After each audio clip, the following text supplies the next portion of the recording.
These are human beings, Julian. And their lives are at stake. What about the lives of the soldiers and the civilians involved in these conflicts? Death squads, unreported civilian casualties, countless incidents of friendly fire. This is information the world needs to know.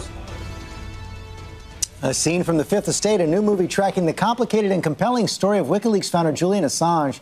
Assange, who is standing by to join us live, has taken some shots at the film, and he tried to persuade the actor who portrays him, Benedict Cumberbatch, to refuse the role.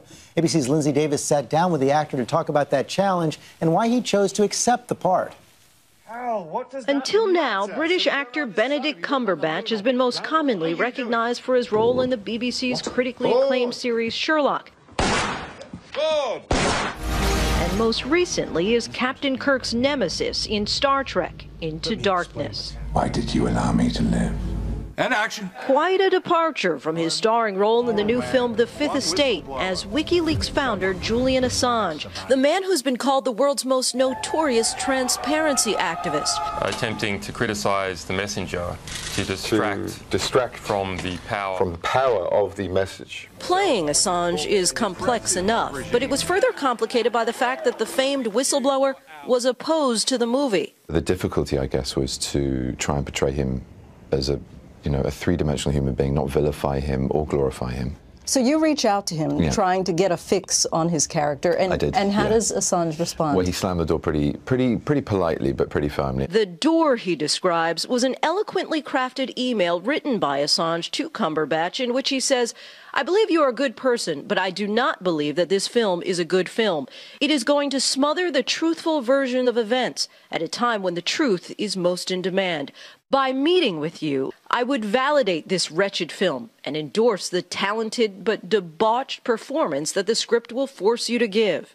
And I wrote one back with equal force, arguing why I thought this story and his character and at this particular moment in time was needed. WikiLeaks achieved great things all the way up to the 2010 big splash with the Warlocks and cables. I think the film celebrates that. I think it's far more diversive in its viewpoint and perspective than he feared it would be. How do you play a man, though, who refuses to meet you? It's hard. You do have to make leaps of faith. You do have to join dots, and that's where the fictitious element of a dramatization comes about. You've said before that we're all citizens of democracy, but how aware are you of the Snowdens and the issues that surround this debate? Very. I mean, we are living in a time where in order to fight terrorism, we are eroding civil liberties at a rate that's a little alarming, really alarming, in fact. And yet at the same time, we need to save people's lives. I mean, it's very difficult to be completely clear-cut.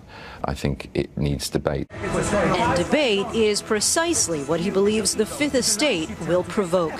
This is information the world needs to know. For this week, Lindsay Davis, ABC News, New York. The Fifth Estate is being distributed by Touchstone Pictures, a division of ABC's parent company, Disney. And with that, let's continue the debate. We turn live to Julian Assange, who joins us from the Ecuadorian Embassy in London. Thank you for joining us again, Mr. Assange. And you heard Benedict Cumberbatch there. He says he tried to neither glorify nor vilify you, and the film celebrates many of what he calls the great things that WikiLeaks has done. Do you accept that? Well, Mr. Cumberbatch wrote me a charming, very polite letter, and with genuine concerns about the nature of the script being used in that film. He's reported to have said to Vogue and to The Guardian that he had fights with the director who wanted to present me as a quote, cartoon baddie. That's Mr. Cumberbatch's words. I don't want to put words into his additional words into his mouth, but of course he is under a contract and is limited to what he can say in the film.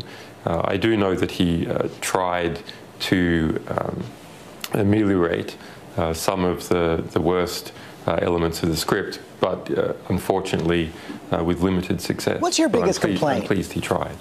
What's your biggest complaint with the film?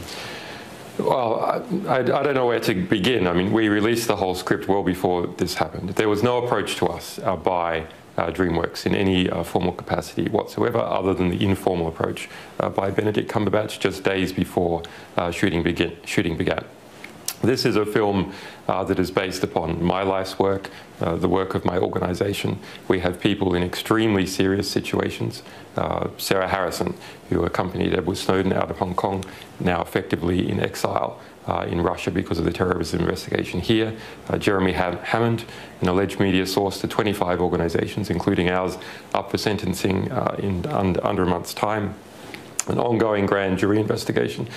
What are the responsibilities for ethical filmmaking in that context? None of the suggested changes that we sent to participant media ended up even in the final text of the film. But there's been a big cashing in that has gone on. You mentioned Sarah Harrison. A rich organisation that is. Yeah. You mentioned Sarah Harrison, as you said. This is a rich organisation, DreamWorks, that's making a lot of money and is intending to make a lot of money from this process. But there's no contribution to our defence fund, to the defence fund of our alleged sources, and so on. Let me move on to Sarah Harrison. As you said, she's with Edward Snowden. We saw Edward Snowden this week receive an award from 4 American whistleblowers who traveled over to meet with him, and it was something that was facilitated by WikiLeaks. Of course, Sarah Harrison, a prime member of WikiLeaks as well. She's been with Snowden throughout his time in Russia. What can you tell us about how Edward Snowden is doing right now? What's next for him and for Sarah Harrison? Edward Snowden is safe. We, through a lot of work, in particularly by Sarah Harrison, managed to gain him asylum in Russia after our attempts to gain him asylum in South America were thwarted in a very bizarre manner by the State Department by denying, by cancelling his passport while he was in Moscow. So he's safe. He's working to educate people, the journalists involved in these disclosures, as to what is going on. He very rightly received that award from former NSA, CIA, FBI, and DOJ whistleblowers, an award for integrity. It's a serious matter. It's a threat to US democracy and to democracy more broadly in the West, to have a surveillance apparatus on every single person that would have been the dream of East Germany. Yet at the same time, those revelations from Edward Snowden came under strong attack this week from the head of Britain's domestic intelligence agency, M15, Andrew Parker, who called the leaks a gift to the terrorists. NSA Chief Keith Alexander said this week that people will die because of the leaks. Your response? Well, we've seen this for 50 years. Every time the press embarrasses the security establishment, shows that they've been acting unlawfully, acting against what they have said to Congress or to the media, they trot out this old canard that some speculative harm sometime in the future might happen, when we're discussing harm that is happening right now as a result of these abusive programs. The budget procedure you mentioned just recently, well, interesting side effect of that, the National Security Agency has used the debate in Congress to cancel even its own internal investigation. But the people on the review panel are unremunerated. It's quite interesting to see how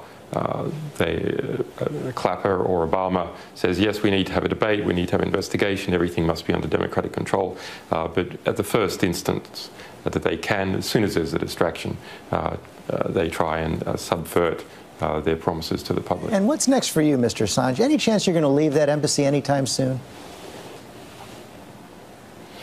Well, I would leave this embassy. You know, it's a bit of a prison in some way, but I have good people here. But where would I go to? You know, I would end up in the outside world, where you are. But what is happening to the outside world? That's a much bigger consideration. It's a bigger consideration for me and my staff and the 12 different legal actions we have going in different countries. But it's a consideration for everyone. What type of place is Western democracy going to be? Is it going to be a place with a collapsing rule of law, with mass surveillance of entire populations, all the practical elements of a totalitarian regime? We don't yet have a totalitarian regime, but we have all the getting pretty close in the practical elements. Is that going to cross over into something else? That would be a hard place for an investigative organisation like WikiLeaks to work in. It is a hard place for Glenn Greenwald. He's now in effective exile in Brazil. Laura Poitras in effective exile in Germany. Sarah Harrison, a UK citizen, in effective exile in Russia. Edward Snowden in asylum in Russia. Me, asylum here. The West is becoming a place where the best and the brightest who keep the government, hold the government to account, are ending up in asylum or in exile in other countries. We've seen that before with dictatorships in Latin America, with the Soviet Union, and its time has stopped. It's clear your fight is going to continue. Mr. Assange, thanks very much.